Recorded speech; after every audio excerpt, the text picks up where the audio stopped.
está escrito acima é o título que os tradutores colocaram aqui, mas isto não é Bíblia, não é inspirado. É apenas um título, esta epígrafe. E esta epígrafe, ele tentou traduzir o conteúdo do texto, desta perícope, do capítulo 16. Portanto, nós devemos nos prender ao texto. E o texto, em momento algum, diz que isso aqui é uma parábola. Mas aí pode-se levantar o seguinte questionamento. Bom, se não é uma parábola, significa então que o texto está destituído de figura de linguagem? Não. Eles vão dizer, mas o rico lá no inferno, ele disse que estava atormentado naquelas chamas e ele pediu para que o pai Abraão dissesse para Lázaro molhar a ponta do seu dedo para lhe refrescar a língua. Aí eles perguntam, alma tem sede? Alma tem língua? Alma bebe água?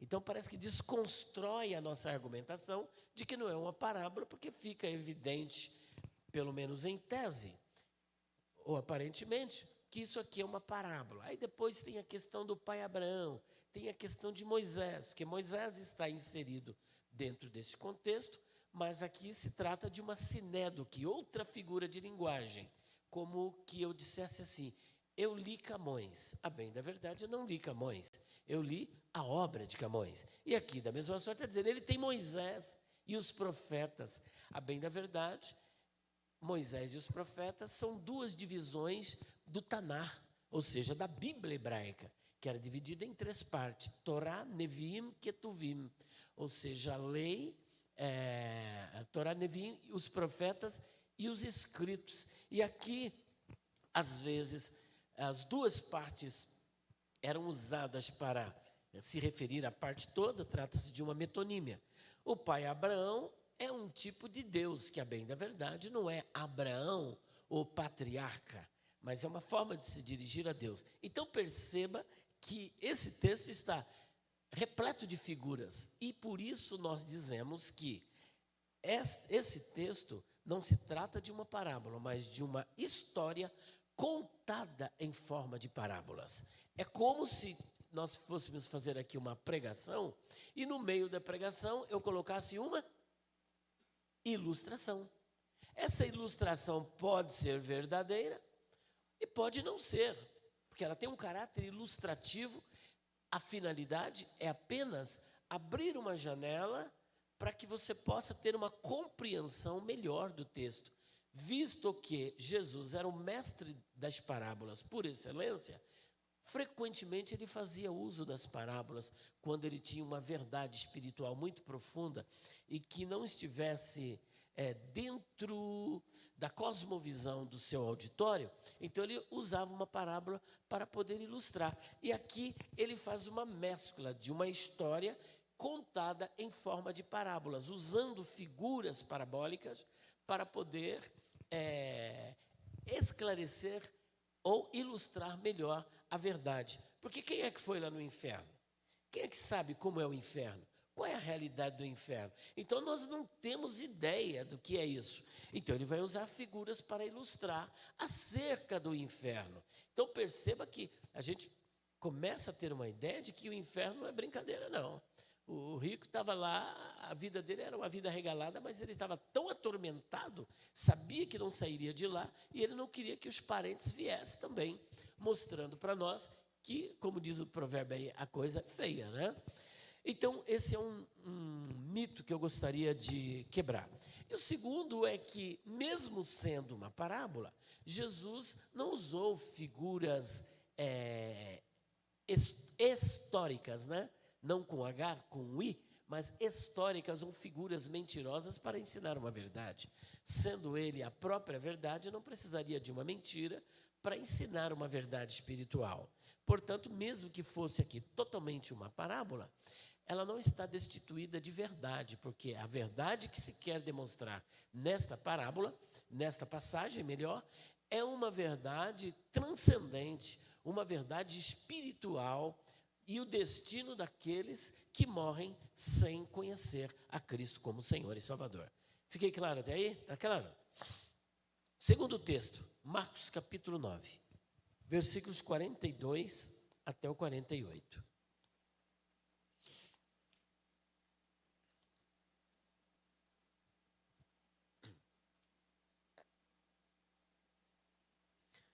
Marcos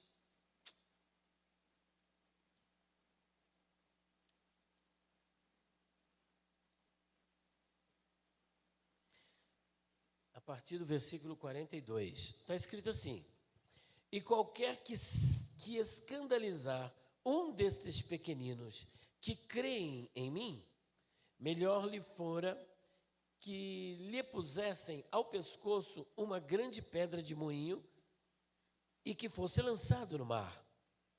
E se a tua mão te escandalizar, corta-a. Melhor é para ti entrares na vida aleijado, do que tendo as duas mãos, ires para o inferno, para o fogo que nunca se apaga, onde o seu bicho não morre. E o fogo nunca se apaga. E se o teu pé te escandalizar, corta-o. Melhor é para ti entrares coxo na vida, do que tendo dois pés, seres lançado no inferno, no fogo que nunca se apaga, onde o seu bicho não morre e o fogo nunca se apaga. E se o teu olho te escandalizar, lança-o fora.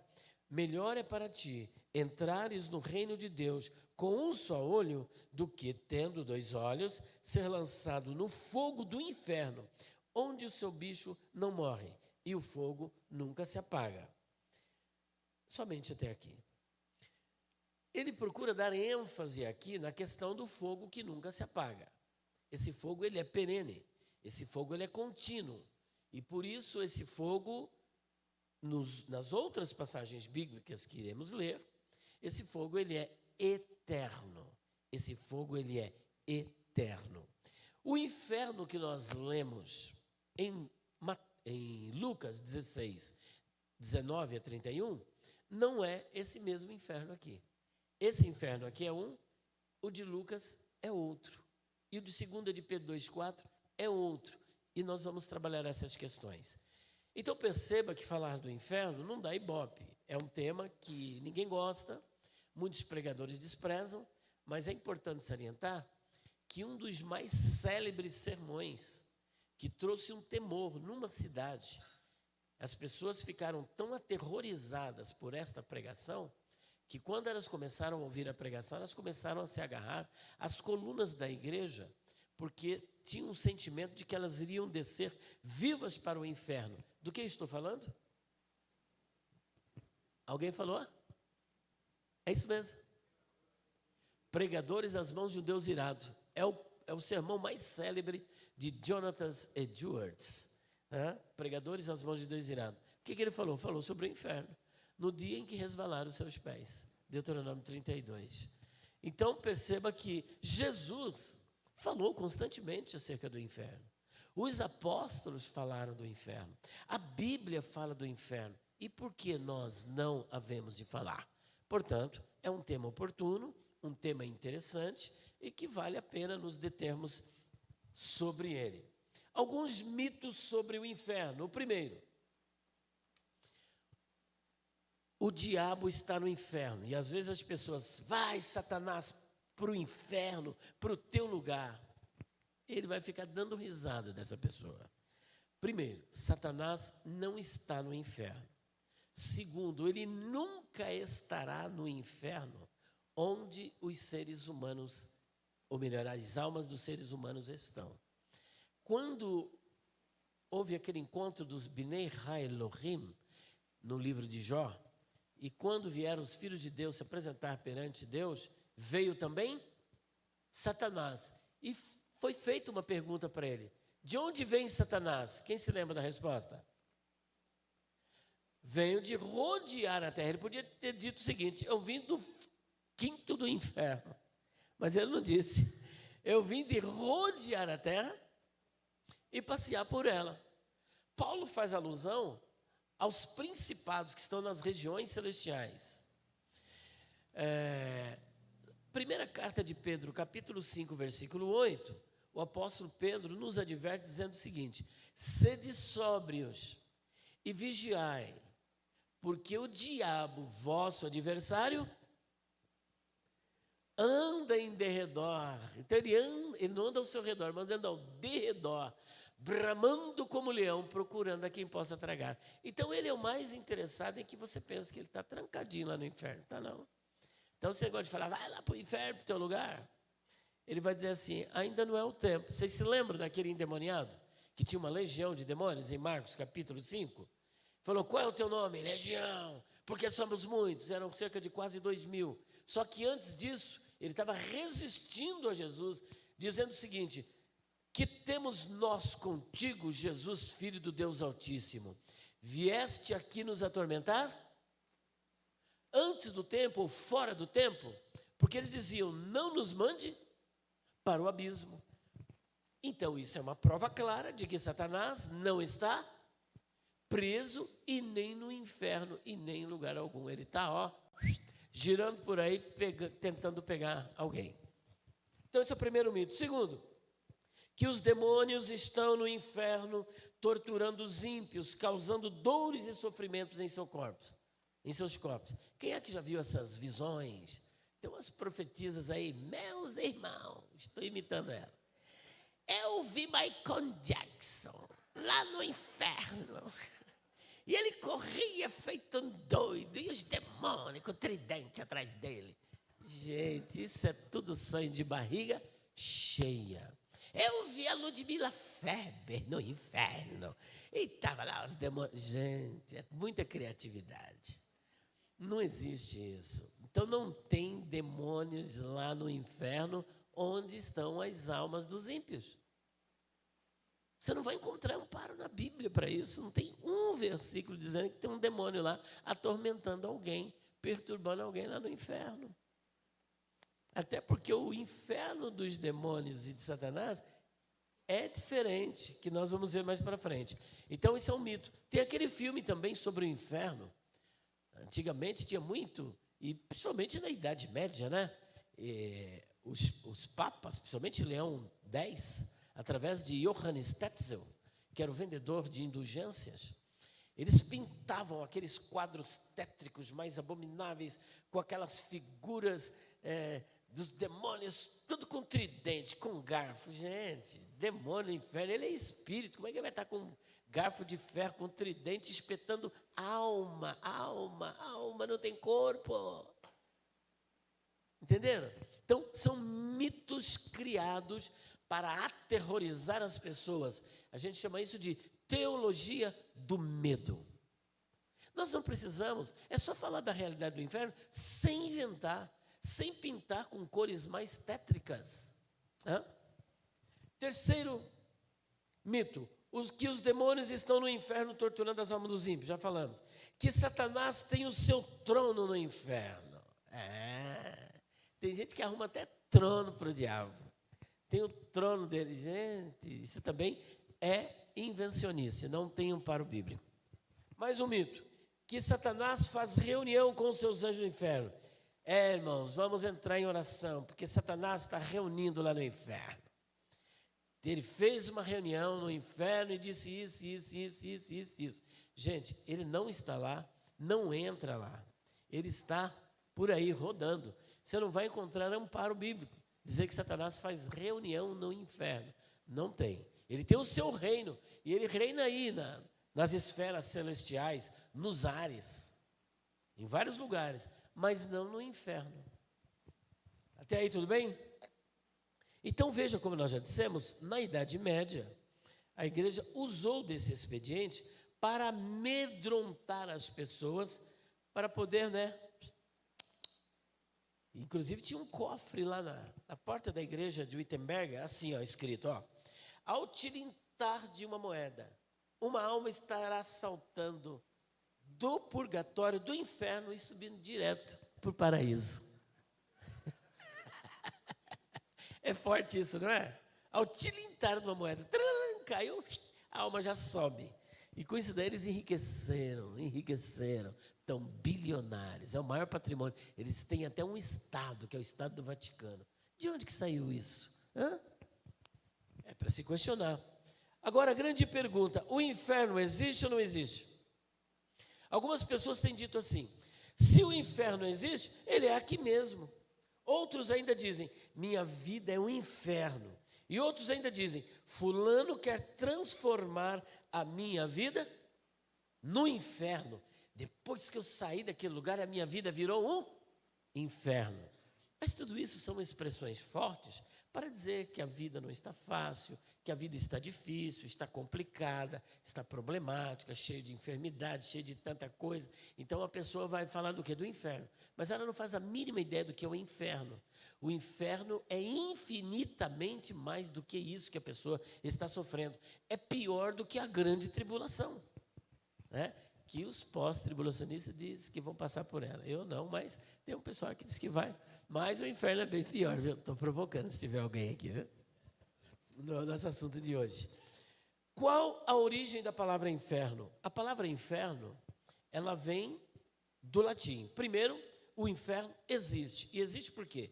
Porque a Bíblia diz que o inferno existe, em várias passagens. Segundo, o Senhor Jesus talvez seja a pessoa na Bíblia que mais falou a respeito do inferno. Falou mais do que os apóstolos, falou mais do que todo mundo. Então, o inferno existe porque Jesus fez alusão a ele como um lugar existente. Segundo ponto, é que a palavra inferno, ela vem do latim.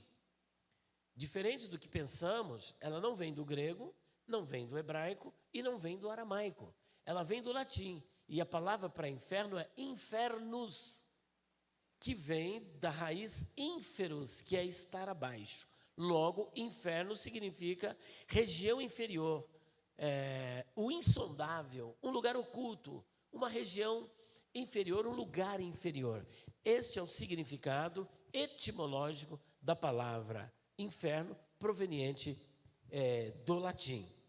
Agora, o que a Bíblia diz sobre o inferno? E é isso que nos interessa, né? O que a Bíblia diz sobre o inferno? Primeiro, a Bíblia diz que o inferno é um lugar, é um local. Não é algo abstrato, é um local.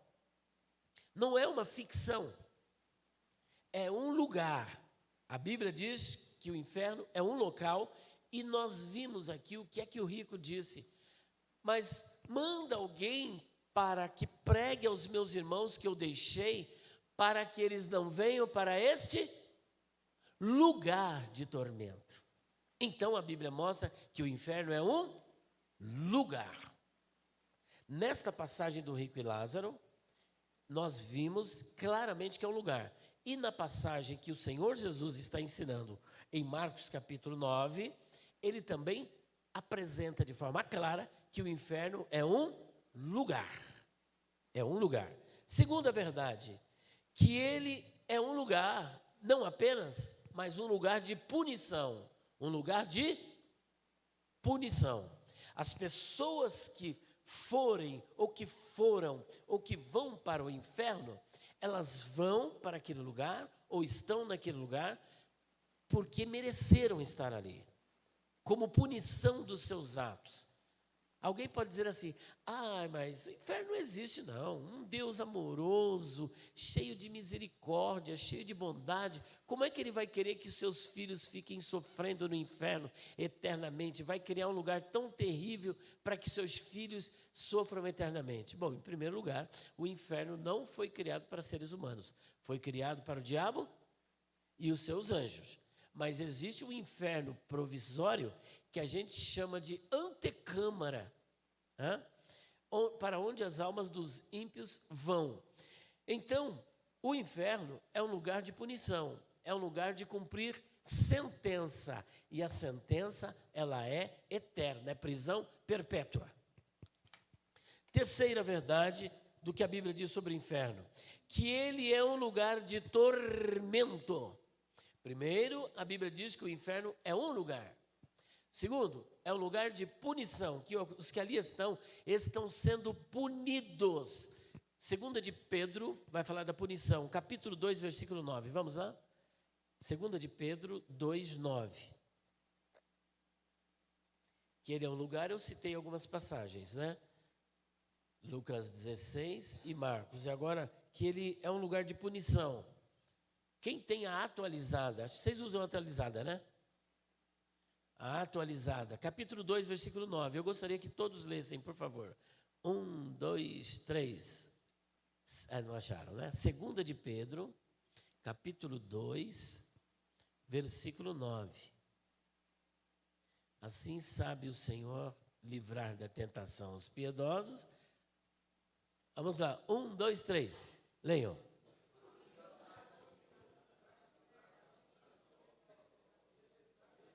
Peraí, vamos juntos. 1, 2, 3. Assim.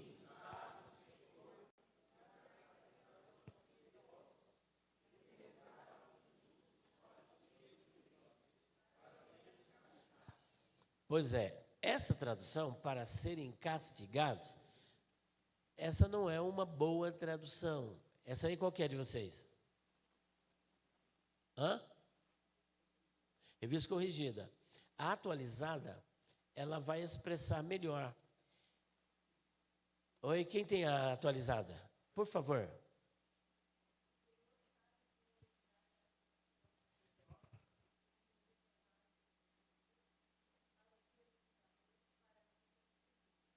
Essa não é atualizada, é?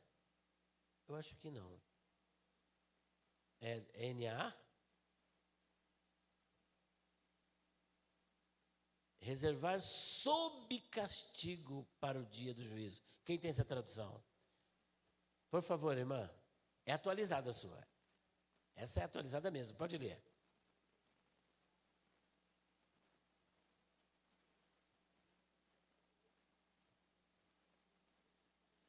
Isto. E reserva sob castigo. Porque essa que diz que é para ser castigado, significa que eles estão tudo numa boa lá, tomando maracujá, maracujina, né?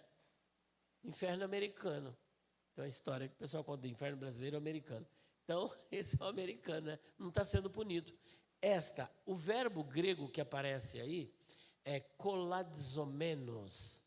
Koladizomenos, que vem de kolassim. E este verbo koladizomenos, ele tem um aspecto verbal bem diferente, bem interessante. Ele é um particípio presente. Os verbos gregos no particípio presente, eles dão a ideia de continuidade. De continuidade. Sabe o Senhor livrar os piedosos e reservar sob castigo, ou seja, eles estão sendo castigados.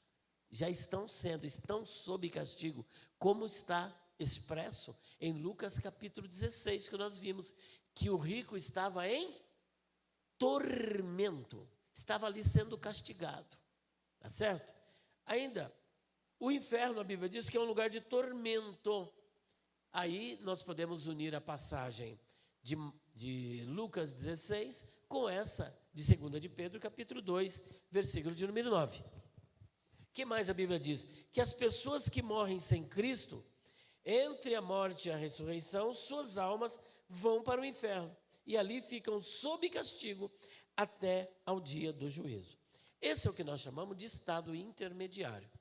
A Igreja Católica acredita no estado intermediário, mas o estado intermediário para eles é o purgatório. É o purgatório. A pessoa está ali entre a morte e a ressurreição. Nós também cremos no estado intermediário, mas não num purgatório, onde você tem que ficar purgando para depois ir para o céu. Não. Quem vai para o Hades, quem vai para o inferno, ele vai e ali ele fica eternamente. O inferno é eterno, lugar de tormento, lugar de punição, lugar de sofrimento. E ainda, por último, a Bíblia diz que os anjos caídos já estão no inferno. Opa! O senhor acabou de dizer que Satanás não está no inferno? Sim, Satanás, não, ele não está no inferno. Mas parte dos anjos que caíram com Satanás já estão no inferno. Mas o senhor não disse que os anjos não estão no inferno junto com os pecadores? Justamente. Vamos para 2 de Pedro, capítulo 2, versículo 4. Vamos anotando aí as dúvidas que vocês tiverem, para depois vocês apresentarem. 2 de Pedro 2, 4.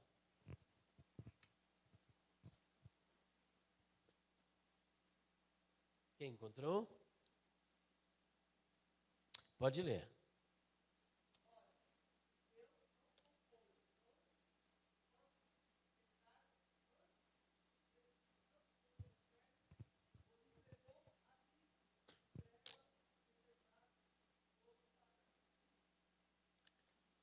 Como que é mesmo? Se Deus não poupou aos anjos que pecaram, pode ler todo mundo. 1, 2, 3.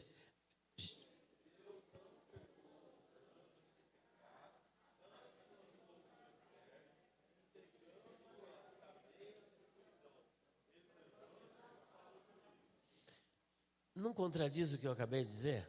Eu disse que não tem anjos no inferno, né? E aí está dizendo que tem. Não está dizendo? Não fica meio contraditório? Então nós vamos trabalhar uma outra questão. Sabemos que o inferno não é aqui e que o inferno é literal. Agora, existem tipos de inferno. A palavra inferno, nós já vimos que ela é proveniente do latim.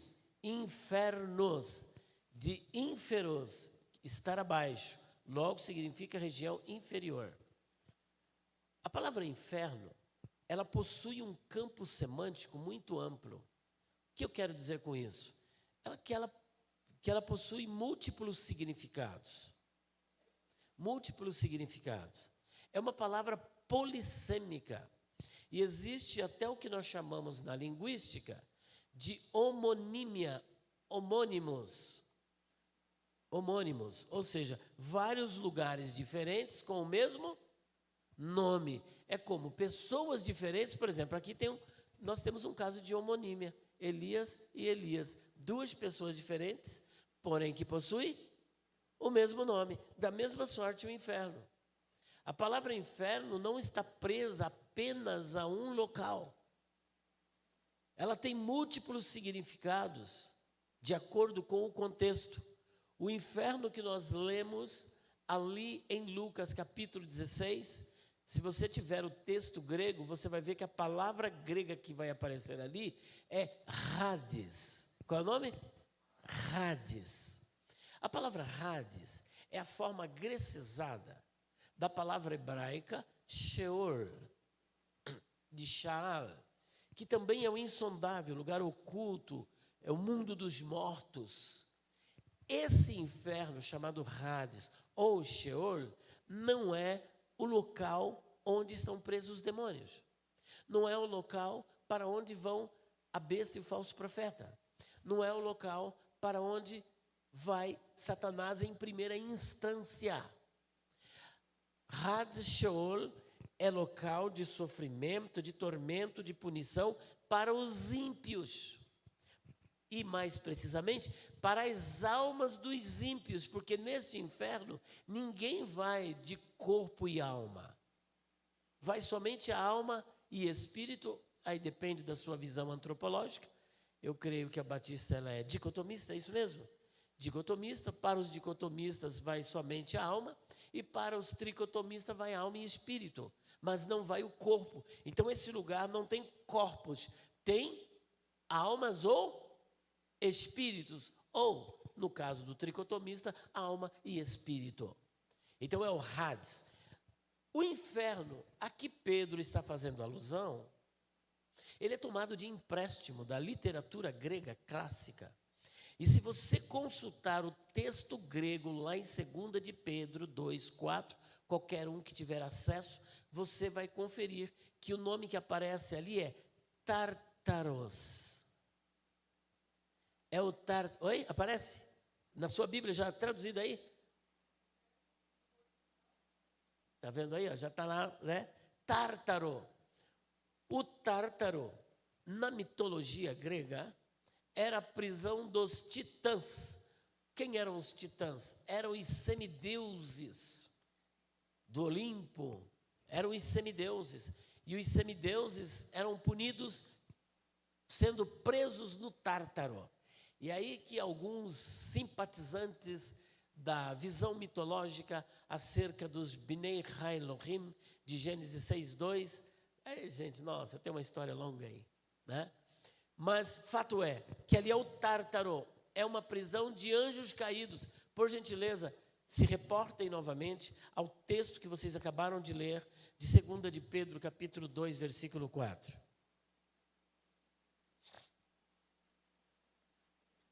que é que está escrito? Está diferente aí? Como é que está aí? Leia. Como é que está? Está diferente? Ah, pensei que tivesse diferente. Todos lendo. 1, 2, 3. E aos anjos. Como é que é? Porque se Deus não poupou os anjos, né? Agora, 1, 2, 3.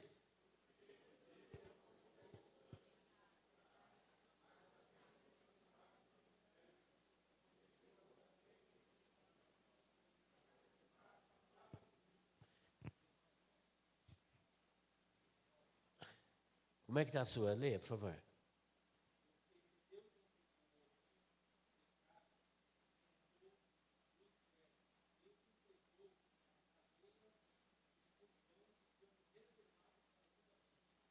Que, em outras palavras, é para o juízo. Porque esse julgamento acontecerá no juízo. E a Bíblia diz que nós iremos julgar os anjos. Forte, hein? Nós iremos julgar os anjos. Julgaremos o mundo e julgaremos os anjos. Então, eles estão em cadeias de escuridão. Aonde? Lá no Tártaro, no inferno. Só que em português tudo é inferno. Só que são regiões diferentes. Tá? Hades, Sheol. Sheol e Hades é o mesmo local, apenas são vocábulos de idiomas diferentes. Sheol do hebraico e Hades do grego. No caso do Tártaro, é a prisão para onde são lançados os anjos. Os anjos caídos. Estes anjos, quem são eles? São os que pecaram com Satanás. Todos? Não todos. Existem vários motivos, várias razões porque eles estão ali. Parte daqueles anjos foram para o Tártaro. O próprio Satanás está solto. Olha que interessante. Ao passo que esses estão presos. Mas não é só isso. Tem outras prisões ainda que nós veremos. Portanto, não há contradição entre a leitura e o que dissemos acerca da passagem de Lucas com a passagem de 2 de Pedro. Ficou claro isso? Alguém ficou com dúvida? Que o inferno de 2 de Pedro é um e o que de Lucas é outro? Dúvida? Não, né? Então vamos prosseguir. Outro tipo de inferno. Vocês se lembram que lá em Marcos capítulo 5, aquele endemoniado gadareno, e que quando Jesus perguntou para ele qual é o seu nome, gente, não vai ficar entrevistando o Satanás, diabo não. Isso aí deixa para Jesus, departamento dele. Tem gente que fica, vamos entrevistar esse demoninho aqui, tá? Esse aqui é o demônio da cachaça, esse aqui é o demônio, gente. Aí dá um monte de nome para os demônios, né? Mas fato é que Jesus o entrevistou. E ele disse que seu nome era Legião. Por quê? Muitos. Aí se precipitaram lá no mar, naqueles vara de 2.000 porcos. Então deduzimos que havia quantos demônios naquele cabra? Misericórdia, hein? Gente, é muito demônio, como diz o outro, né? Então percebam que só que aquele demônio começou a ter uma resistência. Ele falou, não nos mande para onde? Para o abismo. Apocalipse capítulo 9, versículo 1. Quem encontrar, por gentileza. Pensou que eu ia ficar falando tudo aqui, né? Que vocês não iam ler nada, né? Tá bom, 9:1.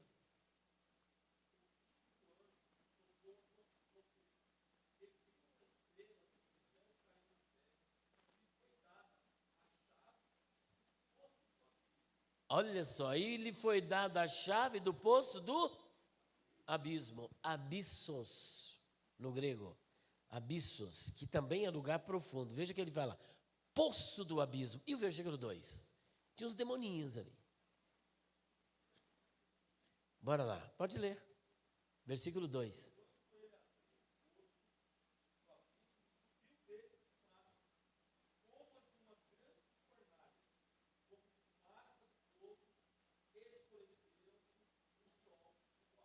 E continuando.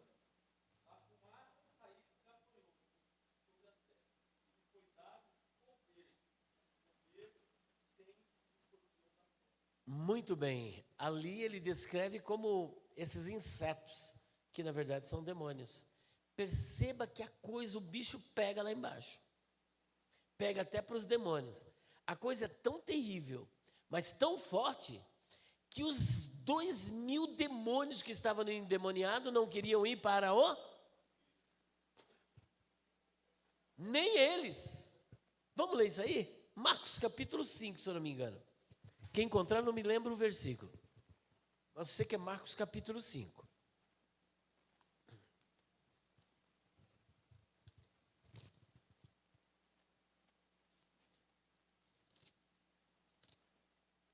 Marcos, onde fala do endemoniado gadareno. Onde é que está? No comecinho? Isto.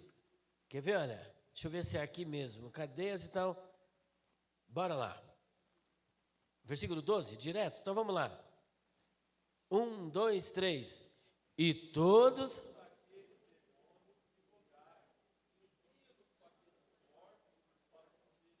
Não, mas eu quero onde ele diz assim: não nos mande para o abismo. Vê se é aqui mesmo. É o 10. Então vamos lá. 1, 2, 3.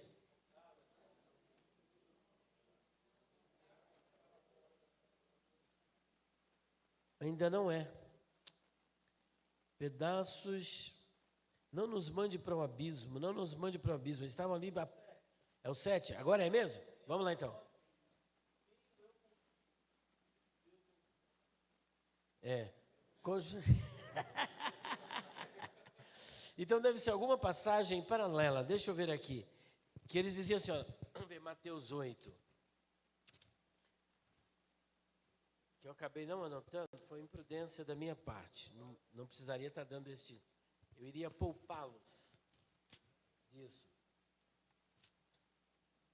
Deixa eu ver aqui. O endemoniado disse: não nos mande para o abismo, não nos mande. Eles não queriam ir de jeito nenhum. Lucas 8, 31. Olha lá, gente. Pronto. Perdoe-me aqui, viu, gente? Porque foi uma imprudência. E até porque isso que eu estou falando não estava aqui no script, né? É que vão surgindo as ideias. Lucas 8, 31. E perguntou-lhe Jesus, dizendo: qual é o teu nome? E ele disse: Legião, porque tinha entrado nele muitos demônios. Olha o 31. E rogavam-lhe que os não mandasse. Gente, o negócio ali pega mesmo. Nem os demônios. Era sinal que os demônios que estavam lá eram atormentadores. Por exemplo, uma ilustração clara.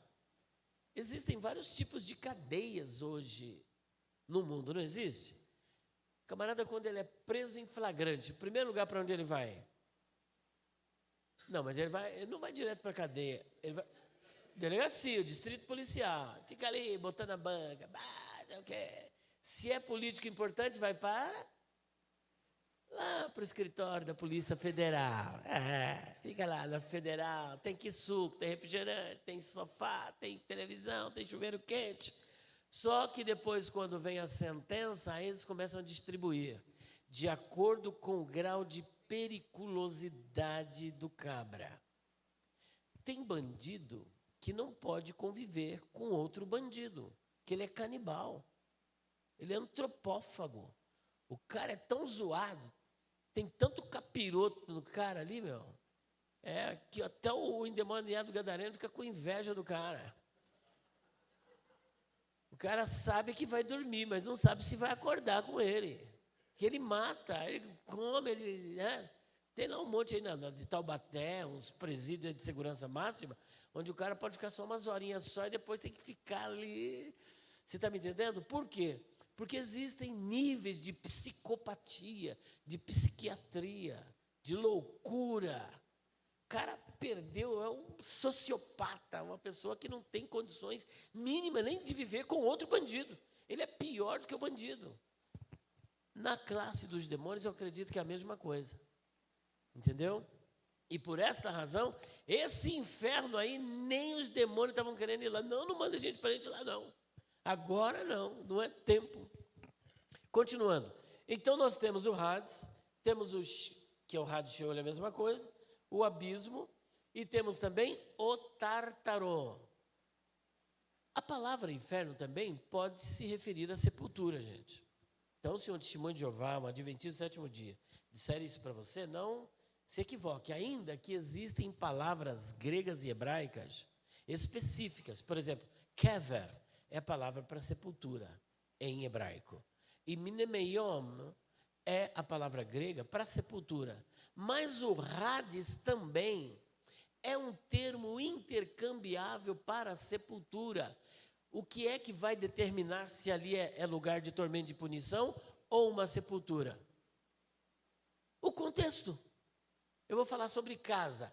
Gente, eu saí de casa, de que casa eu estou falando? Da minha casa. Eu saí de casa e estou indo para a casa de Deus. O que eu estou querendo dizer? A igreja? Mas daqui a pouco nós vamos todos para a casa do Pai. Para onde é? Para o céu. Ó, tem a casa do Uau, tem a casa do Botão. Vocês estão entendendo? Então, o que vai determinar o significado semântico daquela palavra é o contexto. Da mesma sorte, você vai analisar o contexto, se está falando de um lugar de tormento ou se está falando de uma sepultura, ainda que sabemos que existem palavras específicas para sepultura, tanto no grego quanto no hebraico. Mas pode surgir que Hades também pode estar se referindo à sepultura. E Sheol também pode estar se referindo à sepultura. Então não bata o martelo que você pode passar vergonha, às vezes, num debate. O que vai determinar é o contexto. Texto sem contexto gera, para depois gerar cabresto. Não é assim? Bora, continuar então. Vimos que existem... Só que eu quero falar de um outro local. Chama-se Guiena. Qual é o nome? Guiena. É uma palavra grega. Começa com gama, por isso guia de gato. Guiena. Geralmente fala Geena, né? Mas é Guiena. O Guiena é a forma grecizada da expressão hebraica Guerrinom. Guerrinom. Guerrinom é também o chamado do Vale dos Filhos de Rinom. Ali havia um lixão. E amontoando aquele lixo. Só que com o tempo, o lixo era tanto, precisava dar uma diminuída. O que eles tocavam? Fogo. Quando tocava fogo, é lógico que devido à quantidade de lixo que foi despejada ali, começavam a juntar gases. No momento em que tocava fogo, começava a queimar, e aquilo queimava. Jesus, então, ilustra a realidade do Guiena com uma figura pálida do que acontecia no Guerrinom. Que era um fogo que queimava. É claro que aquele fogo se apagou, mas devido à continuidade das chamas, o que é que Jesus vai usar? Essa figura para ilustrar uma que é eterna. O fogo nunca se apaga e o bicho nunca morre. Então é fogo contínuo. Lago de fogo, vocês vão ver essa expressão em Apocalipse. No lago, aquele que não foi encontrado, seu nome escrito no livro da vida, foi lançado no lago de fogo. O lago de fogo é o estágio final para todos os pecadores, para todos os demônios, inclusive para Satanás. Quem irá estrear o lago de fogo? A besta e o falso profeta, conforme está em Apocalipse 19, versículo 20. A besta e o falso profeta serão os primeiros a serem lançados no lago de fogo. E depois da besta e do falso profeta, capítulo 20 de Apocalipse, versículos 7 a 10, Satanás será lançado no lago de fogo, onde já se encontram a besta e o falso profeta. O lapso temporal, o intervalo entre a besta e o falso profeta e Satanás para ser lançado no lago de fogo é de quanto tempo? 1000 anos. Porque no início do milênio, Na segunda fase, bom, gente, eu não sei se vocês são pré, não vim aqui para discutir isso, mas eu sou pré-tribulacionista. Na visão pré, Jesus arrebata a igreja, aí depois tem um intervalo de 7 anos, no final Jesus volta. Quando ele volta, volta para estabelecer o milênio, fazer juízo contra as nações, e ele vai aprisionar a besta e o falso profeta, ali lançá-los no lago de fogo. Não aprisioná-los, mas lançá-los no lago de fogo. De certa forma, aprisioná-los, né? No lago de fogo, no início do milênio. Satanás será amarrado no abismo, para onde aqueles demoninhos lá não queriam ir, que perturbava lá o gadareno. Satanás vai para esse abismo, e ali ele vai ficar 1000 anos, de acordo com Apocalipse, capítulo 20, versículo 1. Apocalipse 21 mostra ele sendo preso ali. Só que ele será preso no abismo, enquanto a besta e o falso profeta são lançados no lago de fogo, Satanás é lançado no abismo, concomitantemente. Depois de 1000 anos dele estar preso no abismo, versículos 7 a 10 do capítulo 20 de Apocalipse mostra que ele empreenderá uma batalha contra os santos, mas ele vai perder, e ele será lançado no lago de fogo, onde já se encontra a besta e o falso profeta, e ali ficarão eternamente. Jesus fala outra vez desse local, e eu quero chamar a atenção de vocês para Mateus capítulo 25, versículo 41.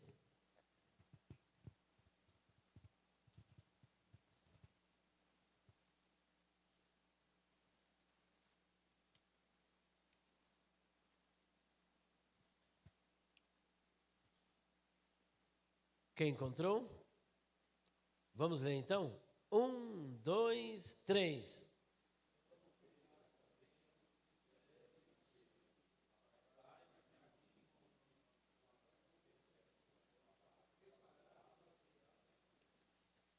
Fogo eterno é o lago de fogo. Aionion. Fogo eterno é o lago de fogo. É para lá que os ímpios serão lançados, que foi preparado para o diabo e os seus anjos. Então percebam que o último estágio, até o próprio Hades, a Bíblia diz, que será lançado no Guiena. Olha que interessante. Será lançado no Guiena. E dali ninguém mais pode sair. O Guiena é o último inferno, é o último estágio. É o lugar mais terrível, onde as pessoas ficarão ali para todo o sempre, juntamente com Satanás. Apocalipse capítulo 20, versículos 11 a 15, e nós vamos dar o intervalinho para vocês fazerem as perguntas. Ok? Apocalipse 20, versículos 11 a 15.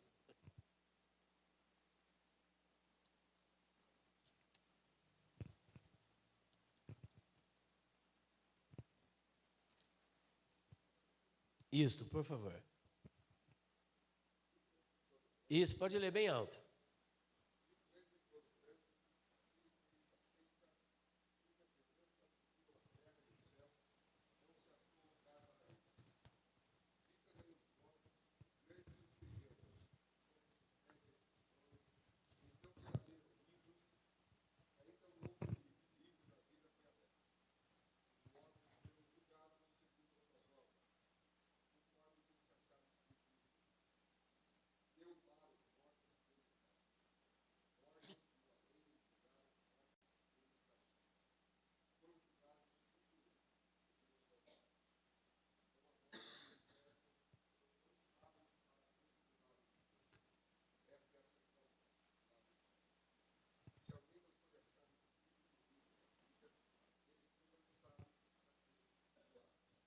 Pronto, aí encerra. E aqui também encerramos. Teria outras questões, mas eu prefiro que vocês apresentem. Vai ter algum microfone? Como é que é? Levanta aí, pergunta. Então, se levante aí, pergunta aí com força. Quem é o primeiro? Dúvidas sobre o inferno? Pode falar bem alto.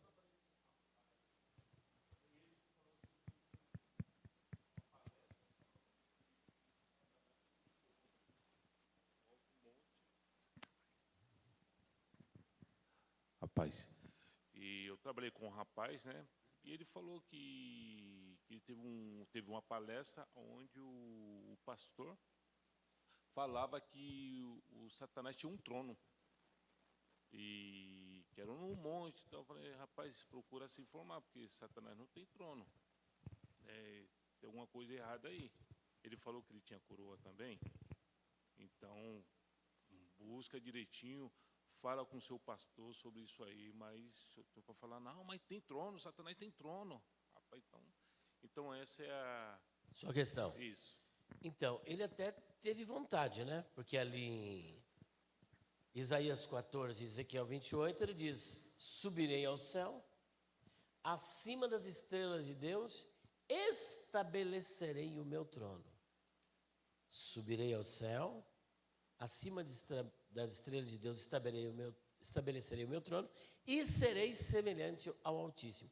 Ele sempre conjugando o verbo no futuro. Só que ele esqueceu do presente. Porque quando ele quis fazer tudo isso, ele falou, contudo, descerás ao mais profundo do abismo. Então, dizer que ele tem um trono, a gente não encontra amparo. Ele reina em algum lugar, que ele é o príncipe deste mundo, ele é chamado de príncipe deste mundo. Mas a Bíblia não diz que ele tem um trono de onde ele comanda as suas ordens. Muito pelo contrário, a Bíblia diz que ele anda em derredor. Agora, gente, tem outra coisa. O diabo não pode estar aqui e falar, não, mas o diabo está aqui me atentando aí. Perceba, tem crente em todo lugar do mundo e o diabo está lá tentando. Isso aí significa dar onipresença para um ser que não tem onipresença. Ele não pode estar em todos os lugares ao mesmo tempo. Ele pode estar apenas em um lugar. Se estiver tentando aqui, não pode estar tentando lá ao mesmo tempo. Pode ser um demônio dele, algo que foi mandado por ele, mas não ele. Tá certo? Próxima.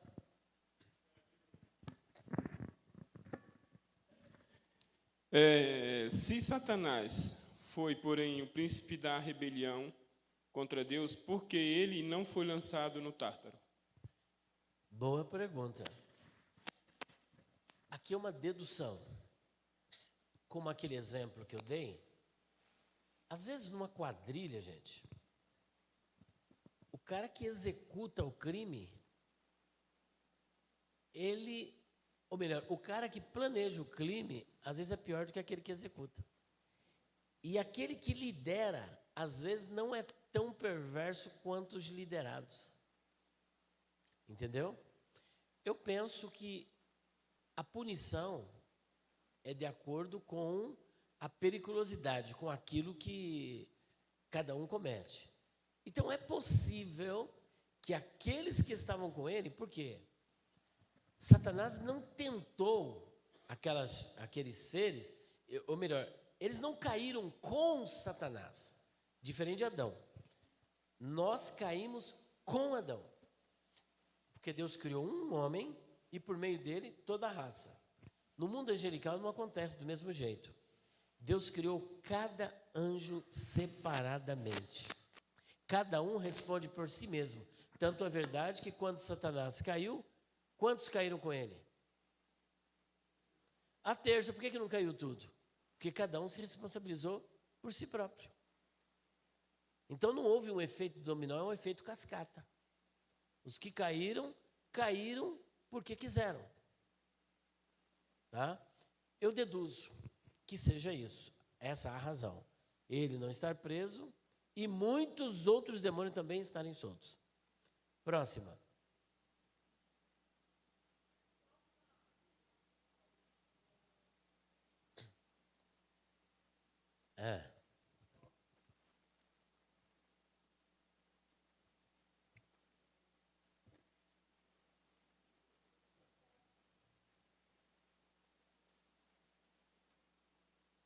Em Apocalipse 20, no 14, né? Então a morte e o inferno foram lançados no lago de fogo. Só uma pergunta assim, o inferno, por ser um lugar, também será lançado? Justamente, é o que as escrituras dizem, tanto a morte quanto o inferno. Não são pessoas, não tem personalidade, né? Mas também serão lançados no lago de fogo. eu creio que ali é o fim da morte do inferno. Porque, por exemplo, no próprio inferno não haverá morte física. As pessoas, agora outro detalhe, quem for lançado no lago de fogo, não é só a alma e o espírito, é corpo, alma e espírito. Porque as pessoas, antes de serem lançadas no lago de fogo, elas irão ressuscitar. Conforme está no versículo 11, 12 e 13. Elas ressuscitarão com corpos adequados. Não serão corpos gloriosos, mas serão corpos imortais. Porque para que o castigo seja permanente e eterno, é necessário ter um corpo adequado para viverem nesse local, assim como que para ir para o céu, seremos ressuscitados com corpos incorruptíveis, imortais e glorificados. Já estava no inferno no Hades. Eles simplesmente ressuscitam. Então, quando o Hades for lançado no inferno, ele vai vazio. Porque as pessoas que lá estavam, elas vão ressuscitar. Porque o que estava lá? A alma dessas pessoas. Os seus corpos, por isso que a Bíblia diz, e dará o mar, os mortos que nele existem. Quantas pessoas que morrem no mar aí, navios que foram naufragados e não acharam os corpos, né? E outros que morreram incendiados, incinerados, calcinados, desapareceram. Pessoas que foram assassinadas, estão em valas clandestinas e ninguém sabe. Nesse dia ele vai ressurgir. Então essas pessoas ressurgirão com corpo, alma e espírito para serem lançadas no lago de fogo. Aí sim haverá pessoas com corpos indestrutíveis sofrendo no inferno. Próxima. Não sei se... Aí fica a conta da pastora. Tá bom? Meus queridos, Deus abençoe a todos vocês. Acho que até ultrapassei, né, a quantidade. Esqueci desse detalhe. Até as 11? Então dá mais tempo, pastora. Então bora lá. É com Vosco. Eu quero fazer uma pergunta. O senhor falou sobre o purgatório, né, que a igreja da Idade Média pregava muito sobre o purgatório, pelas indulgências, e eu queria saber um pouco sobre as ilustrações que eles faziam na época, sobre o inferno de Dante, né, todas aquelas ilustrações ali para amedrontar o povo. E eu queria que o senhor falasse alguma coisa sobre isso. Então, essas pinturas, eles pintavam ali pessoas numa situação apavorada. Vocês querem ter uma ilustração sobre isso? Quem já assistiu o filme Martinho Lutero? Pronto, vocês devem ter visto lá, que Johannes Tetzel saía com aquelas figuras das pessoas sofrendo ali no inferno. Eram pinturas que eles apresentavam para ilustrar o que estava acontecendo. Até hoje é assim. Por exemplo, existem filmes. Tem um filme que o título dele é O Inferno. E outros filmes evangélicos que mostram locais onde as pessoas estão correndo, apavoradas, e o demônio perseguindo com aquelas caras monstruosas perseguindo. Isso aí não existe, gente. Onde estão as almas, elas estão ali, mas não tem corpos. Esse inferno de fogo é o Guiena, o estágio final, e não onde elas estão neste exato momento. Mais uma pergunta? Graças a Deus, queridos. Bom Amém. dia.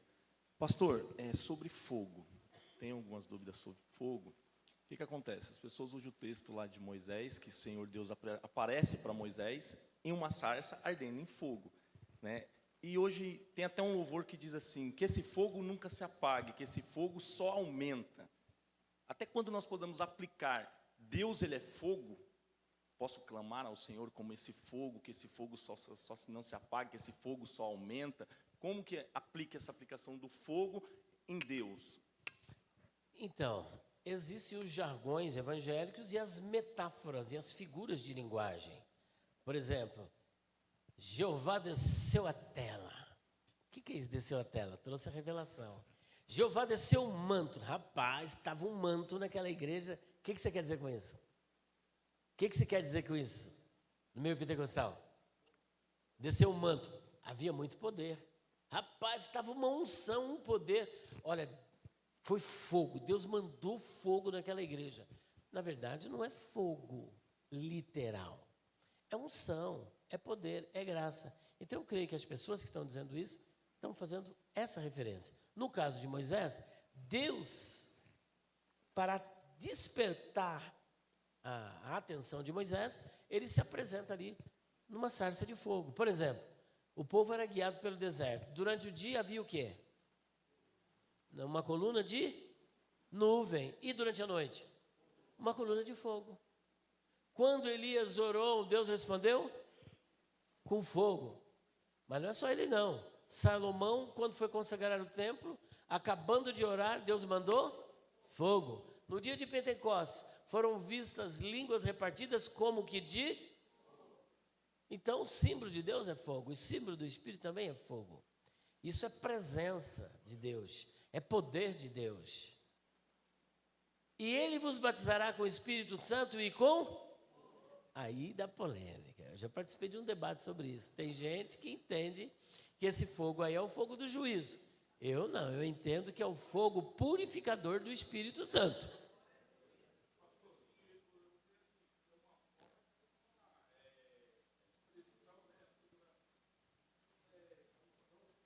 Isso.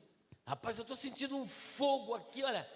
Jeová mandou fogo naquela igreja. Queima, queima, queima, Jesus. Entendeu, gente? Então é importante. Às vezes tem pessoas que zombam, mas porque ele não percebe que é uma metáfora. E às vezes a pessoa também que está falando não sabe que está usando uma metáfora. Mas são metáforas. Algo mais? Pastor, paz do Senhor. Amém. O senhor mencionou que o espírito, tanto na visão de Cótoma quanto na visão tricótoma, vai ao inferno.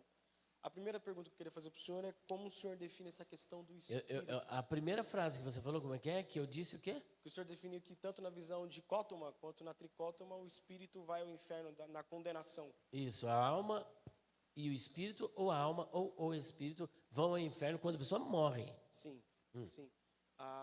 Como o senhor define essa questão do espírito? O senhor atribui as faculdades, por exemplo, da fé e da consciência ao espírito, ou o senhor atribui no mesmo contexto de Provérbios, de Eclesiastes 12, quando Salomão diz que o espírito volta a Deus? O senhor diz que é o espírito de vida que volta, o espírito, a consciência? Como fica essa questão? Essa área dele aí chama-se antropologia teológica. Eu não sei vocês, né? Eu não vim aqui para... Eu creio que o homem é um ser tricotômico. Tem corpo, alma e espírito. Se alguém crê que é corpo e alma, não é uma heresia, é uma forma de crer. O mais importante é crer que o homem tem uma parte imaterial que sobrevive à morte do corpo. Seja espírito, seja alma, ou seja alma e espírito, que são partes imateriais e imortais. Os aniquilacionistas geralmente nem são dicotomistas e nem são tricotomistas. Eles são monistas.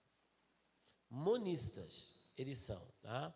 Ou holistas. Holistas ou monistas. O que é isso? Eles não acreditam que o homem é constituído de parte material, mas que o homem é constituído de uma só coisa. O homem é uma alma na acepção da palavra, não uma alma no sentido imaterial, mas é apenas uma coisa só que quando morre, acaba tudo e ele deixa de existir. Isso aí é uma heresia, porque Jesus disse: não temais os que matam o corpo, mas não podem matar a alma. Como é que aquelas almas estão sob castigo lá, sob castigo, se elas nem existem? É um anacronismo gritante, é um paradoxo, é uma contradição. Como é que alguém pode estar sofrendo se ele não existe? Deixou de existir? Então não tem sofrimento, acabou. Tudo que foi dito ali sobre o rico e Lázaro também é blá, blá, blá. Mas o homem é composto de corpo, de alma e de espírito. Bom, que o homem tem alma e espírito, primeiro que tem alma, Jesus disse que as pessoas podem matar o corpo, mas não podem matar a alma. Que ele tem espírito, Zacarias capítulo 12, versículo 1, mostra que Deus formou o espírito do homem dentro dele. Tá, agora na morte, o que acontece na vida após a morte? Então nós estamos agora falando do estado intermediário. O estado intermediário é o lapso temporal entre a morte e a ressurreição. Há um lapso. Imagina, Abel, quantos 1000 anos faz que ele morreu? Ele está nesse lapso temporal. Caim também está nesse lapso temporal, só que com destinos diferentes.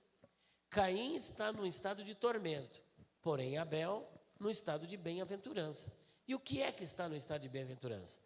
Se você é dicotomista, a alma ou o espírito. Se você é tricotomista, a alma e o espírito dele estão no lugar de bem-aventurança. E que lugar é esse? O paraíso, conforme o Senhor Jesus disse para o ex-ladrão na cruz. Hoje estarás comigo no paraíso. Portanto, o destino do justo, quando morre o seu corpo, a sua alma e o seu espírito vão para o paraíso. E onde é o paraíso? Paulo responde, 2 Coríntios, capítulo 12, 1 a 4. O paraíso é o terceiro céu. Portanto, a pessoa, quando morre fisicamente aqui, ela já vai direto para a presença de Deus. Já está no terceiro céu, está no paraíso. O que não ocorre com o ímpio, que é respondendo a pergunta do irmão. O ímpio, quando morre, é aquilo que nós lemos em Lucas, capítulo 16. O rico morreu e o seu corpo foi sepultado. E estando no inferno, entenda, no Hades, no lugar de tormento. Se o corpo foi para a sepultura, o que é que foi para o Hades, no lugar de tormento? A sua alma e o seu espírito. Agora, entrando na questão de Eclesiastes, capítulo 12, versículo 7. O pó volta para o pó. Está falando do quê? Corpo. E o espírito volta para Deus que o deu. Se nós interpretarmos esse versículo do jeito que ele está aí, literalmente, como é que é o seu nome? Moisés. A gente vai dizer assim, poxa, não valeu a pena, porque eu trabalhei, fiz tanta coisa, e depois o espírito do ímpio e o espírito justo vai tudo para Deus. Você está entendendo? Então, essa interpretação não pode ser feita literalmente. Por que vai para Deus? Porque é Deus que manda para o céu e é Deus que manda para o inferno. Por isso que vai para Deus.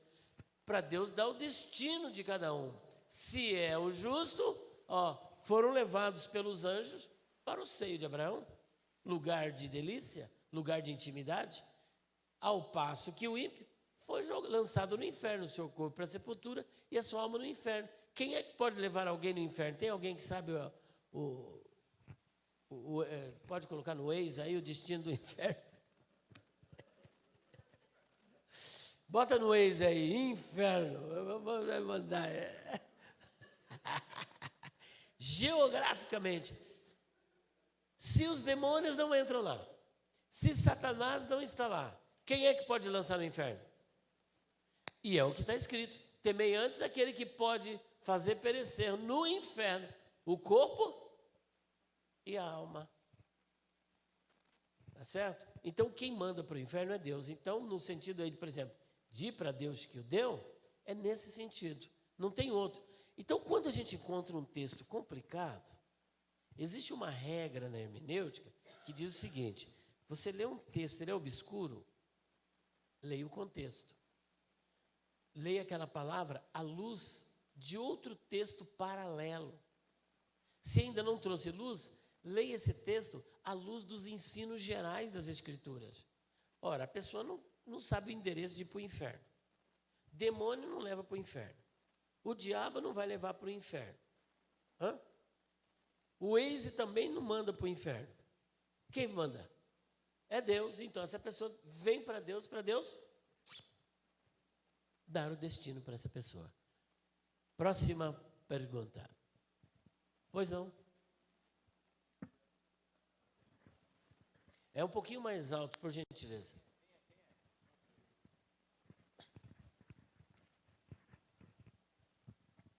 Eu tenho dúvida da localização do inferno. Eu ouvi dizer uma vez que o inferno é localizado no espaço em portais de serpentina. Olha, honestamente, vou dizer para você, eu não sei onde fica o inferno, só sei que ele existe. Mas dizer para você, olha, tá nos ares, no espaço, está no centro da terra, uma coisa eu sei, que inferno vem do latim infernus, de inferos, que é lugar baixo, estar abaixo. Então é uma região inferior e não superior. Pela própria definição da palavra, não podemos entender que é nos ares, mas um local inferior. Agora, o local exato, a Bíblia não apresenta. Tá?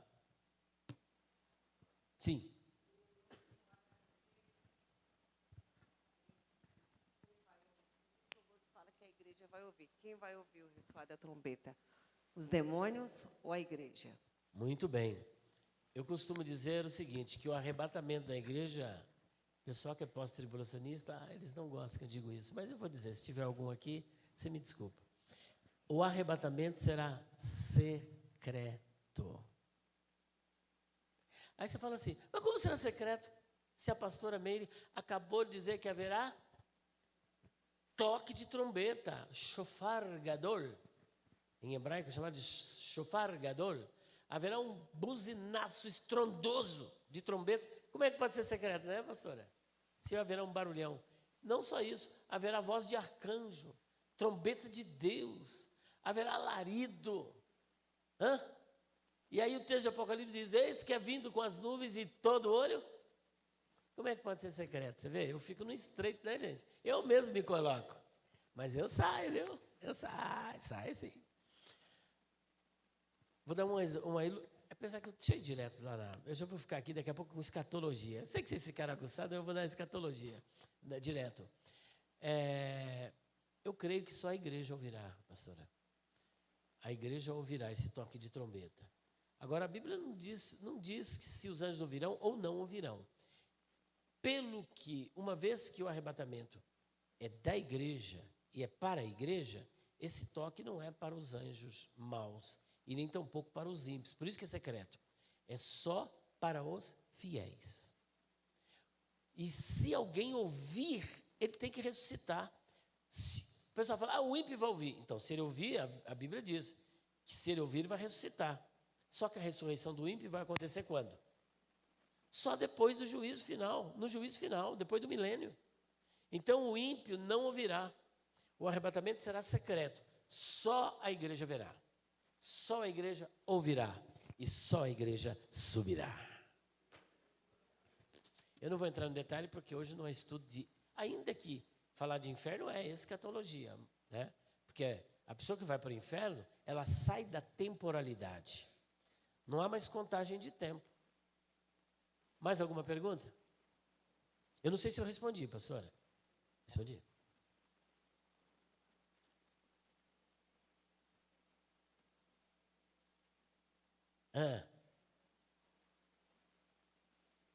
Está desligado. A gente fala sobre esse momento, de ouvir a trombeta e tudo mais, eu pensava dessa forma, porque se nós é que estamos nos preparando e esperando esse grande dia, é justo que a gente ouça. Então, as pessoas os ímpios não vão ouvir, mas vão saber depois, né? Vão ver o que aconteceu. Obrigada, pastor. Deus abençoe. Justamente. E não só isso. Bom, já que a irmã gostou da ideia, eu agora me animei.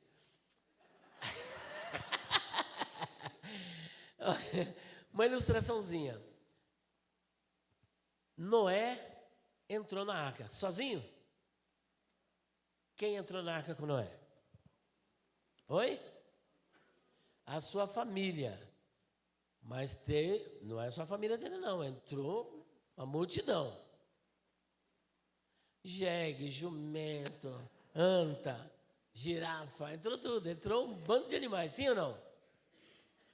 Vocês já pararam para pensar na biodiversidade que havia na época de Noé? Hoje existem muitos animais em extinção, mas naquela época não tinha extinção, não. Estavam todos ali, eles eram herbívoros.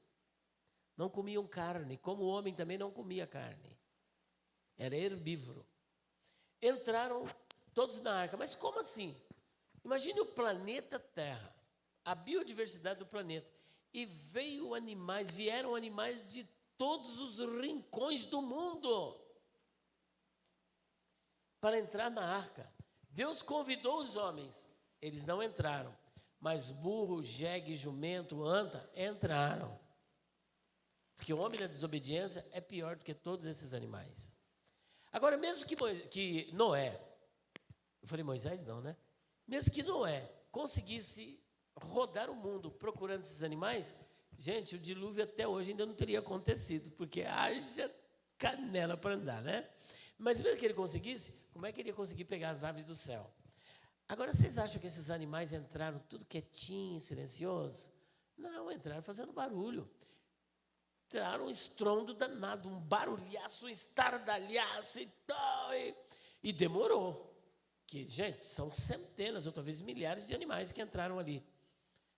A minha pergunta é, fora a família de Noé, quem viu esse evento? Quantas pessoas vocês calculam que viram?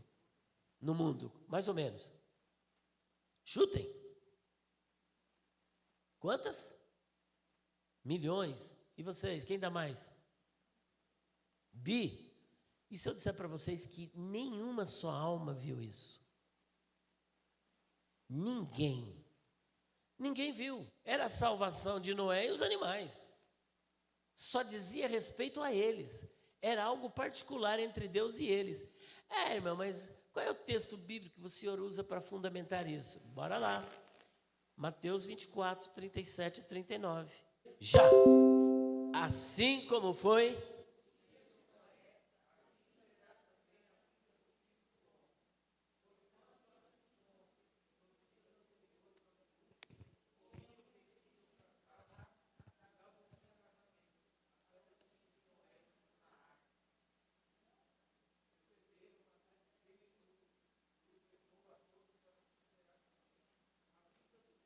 É o 39, uma pessoa só lendo bem alto. Vamos lá. Quem se habilita?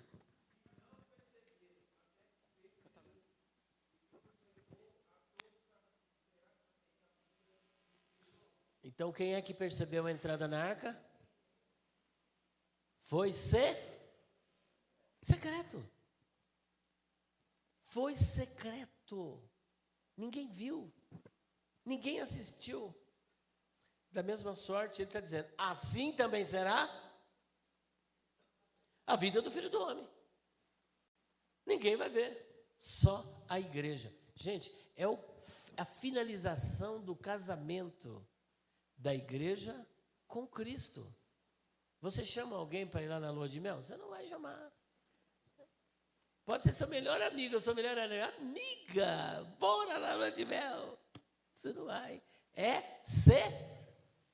Entrou no quarto, é só vocês dois, meu filho. Não tem garçom, não tem dono de hotel, não tem parente, tem pai, não tem mãe, não tem ninguém. Mas isso não é difícil. Aquele barco representa o que para Noé, sua família e os animais? O que representava?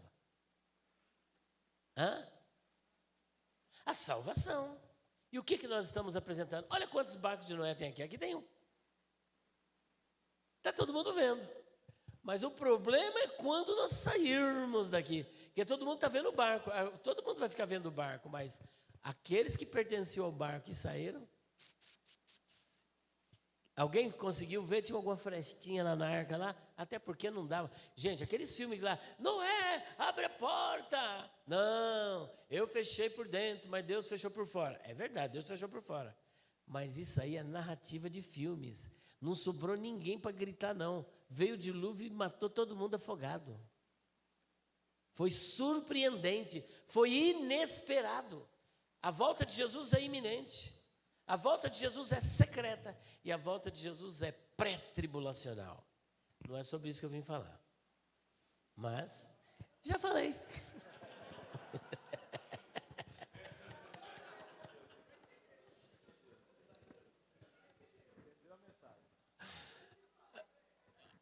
Prega, pastor. Tem 4 minutinhos. Se alguém vai... Bom, acho que acabou, né? Eu posso agora falar dos meus livros? Vocês permitem? Eu faço igual na congregação. Quem sentir, compre. Mas quem não sentir, compre do mesmo jeito. Gente, olha, eu estou fazendo um kit muito abençoado aqui, tá? Primeiro livro. Perguntas difíceis de responder, volume 1. Com quem se casou Caim? Onde esteve Jesus dos 12 aos 30? O que era o espinho na carne de Paulo? O que é a blasfêmia contra o Espírito Santo? E por que esse pecado não pode ser perdoado? Você sabe quantos tipos de cruzes havia na época de Jesus? 1, 2, 3, 4. Em que tipo ele foi crucificado e quantos quilos pesavam? Esse livro tem 36 questões. Muito bem. Volume 2. Jefité sacrificou a sua filha? Quem foi Maria Madalena? De onde veio Deus? Quem criou o mal? Jesus tinha irmãos? Aqui tem 75 temas. Volume 3. O que a mulher de Jó disse para ele? Amaldiçoa Deus e morre? ou abençoa Deus e morre? Quem sabe? Pode falar. Bem alto. Sabe como é que está na língua hebraica? Vocês sabem que a nossa Bíblia saiu do hebraico, né? No Antigo Testamento. Está escrito assim, ó.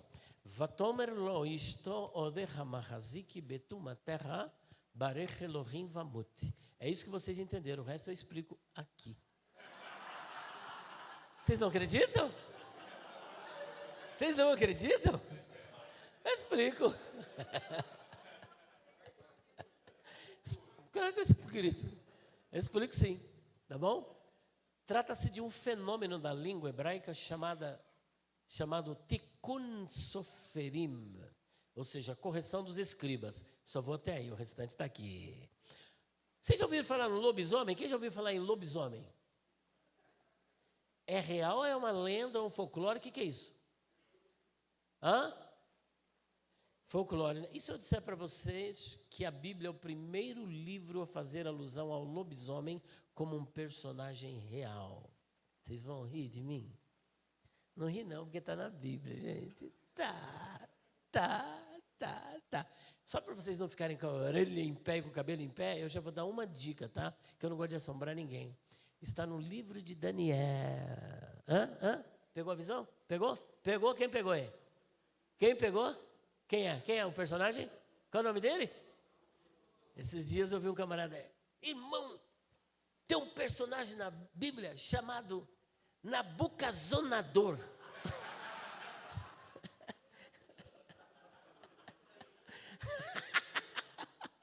Nabucodonosor.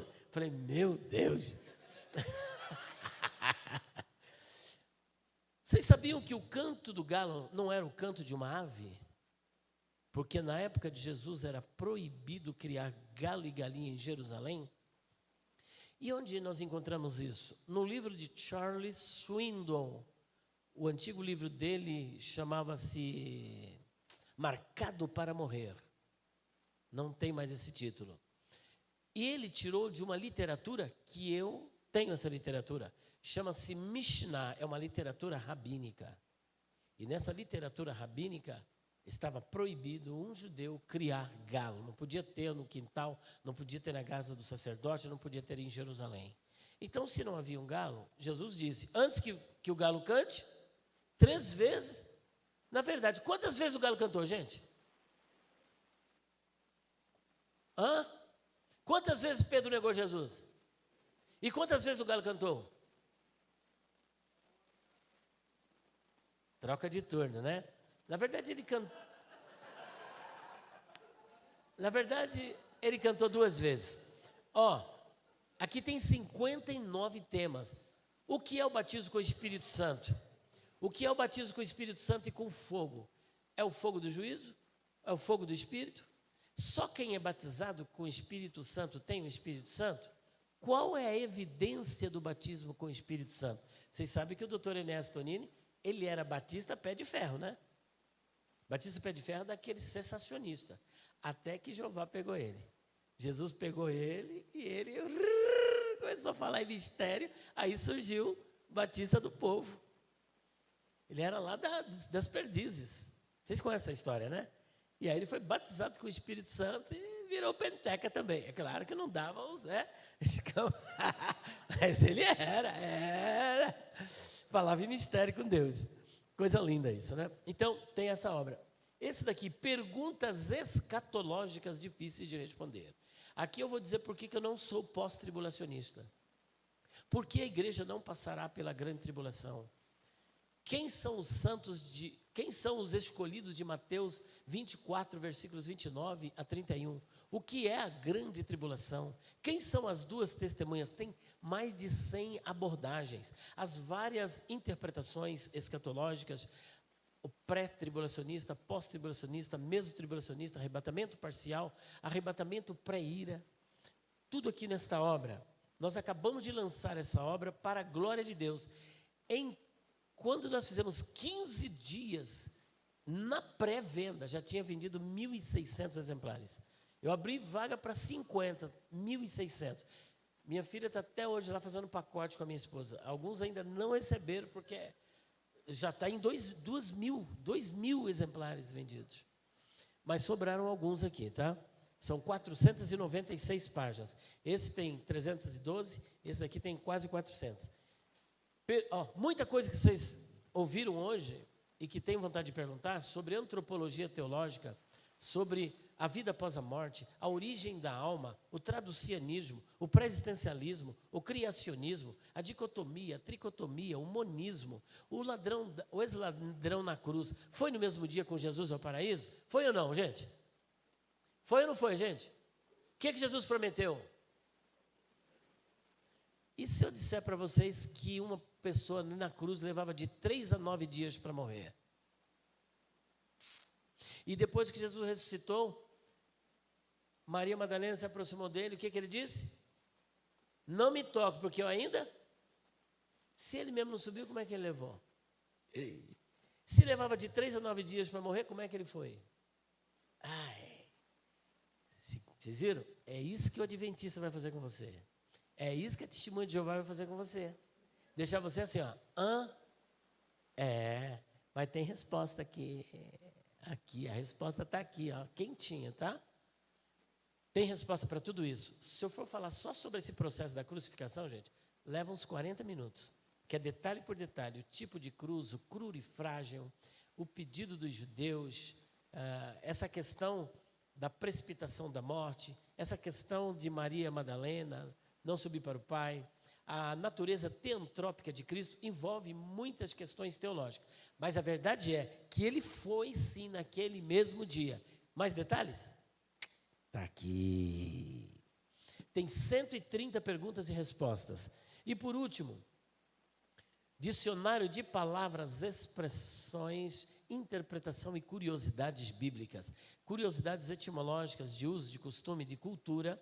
Temos aqui também interpretação de textos polêmicos sobre predestinação, livre-arbítrio. Eu sou arminiano, então eu vou sair com mais de 100 páginas defendendo o arminianismo nessa obra.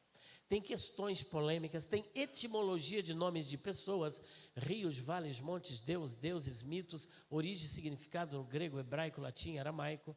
Gente, expressões de Jesus, expressões de Paulo. Paulo disse assim, olha, quem me livrará do corpo desta morte? O que Paulo estava querendo dizer com isso? Essa era uma prática etrusca de punir os condenados. Ele estava falando sobre a prática da necroforia. Os etruscos puniam os condenados fazendo como? Quando a pessoa praticava um crime doloso com a intenção de matar, pegava o corpo morto, amarrava o corpo do assassino e ele tinha que conviver com esse corpo amarrado a ele até que ele mesmo morresse por contaminação. Paulo pega essa figura forte para ilustrar a sua velha natureza, mostrando que a velha natureza em nós é como um corpo apodrecendo. Quem me livrará? Versículo 25 ele responde, graças a Deus por Jesus Cristo. Só essa obra aqui é 360. Só que hoje, tem uma pessoa aqui, ali, já comprou. Ele ali. Hoje você vai levar ele, mas esse custa 180, esse é 190, mais esse de 95, mais este de 95, mais este de 30, tudo por 450. Tudo. Aí você pode fazer o Pix e eu vou dizer como o Valdomiro, eu abençoo quem inventou esse Pix. Tá?